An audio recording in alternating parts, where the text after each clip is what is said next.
The Utley Rule and the BDH Alliance. Mencius Moldbug. May 8, 2007. Unqualified Reservations. Narrated by Skeptical Waves. The Utley Rule and the BDH Alliance. Surely one of the most grievously forgotten authors of the 20th century is Frida Utley. In the immortal words of Rutger Hauer, Utley saw things. You people wouldn't believe she moved to Moscow as a communist true believer in the 1930s, lost her husband to the Gulag, and never remarried. Her honesty and fearlessness did not make her popular, especially when she spoke out against American abuses in the occupation of Germany, or against Maoism 40 years before it was fashionable. As Utley put it in her compulsively readable autobiography, Odyssey of a Liberal, her friend Edith Hamilton once warned her not to expect the material rewards of unrighteousness, while engaged in the pursuit of truth.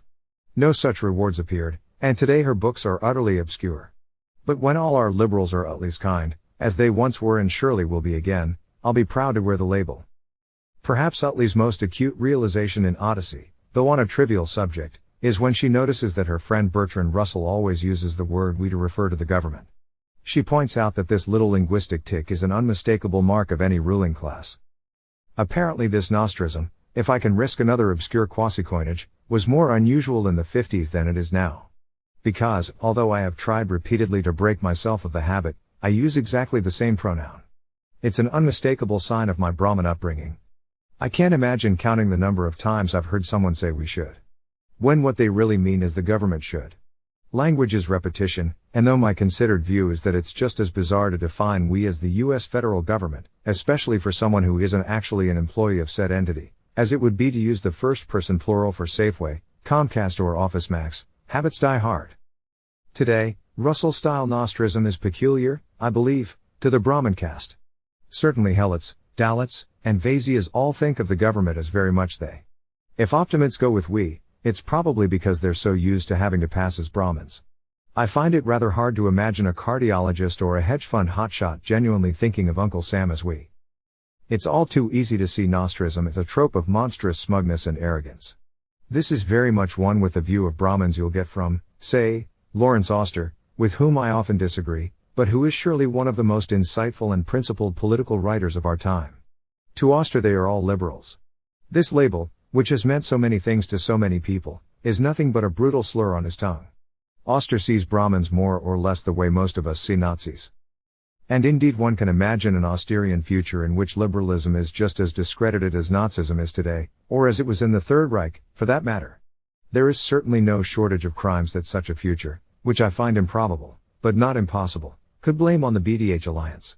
For example, it is very easy to see today's Dalit caste as essentially a cynical creation of the Brahmins, a weapon of anarcho-tyranny in the sense of the late Sam Francis, and a key aspect of the ethnic cleansing of the white Vaisya inner-city neighborhoods, which surely if they still existed would be Bushist bastions. From this perspective it's shocking how Europe, in its slavish post-war imitation of the Brahmin system, imported its own Dalit class to fulfill the same essential political function of, often literally, terrorizing the Vaisyas. In a sense this view is credible. But in another sense, it is completely out to lunch.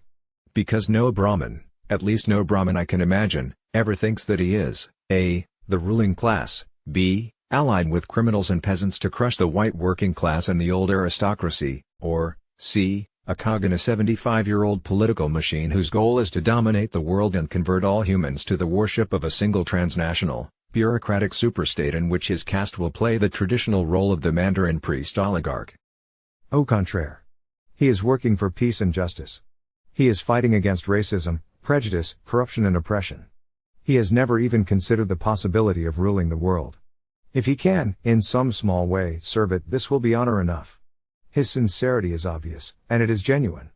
No fat salary, no pension plan, no incentive package, is needed to bring him on board.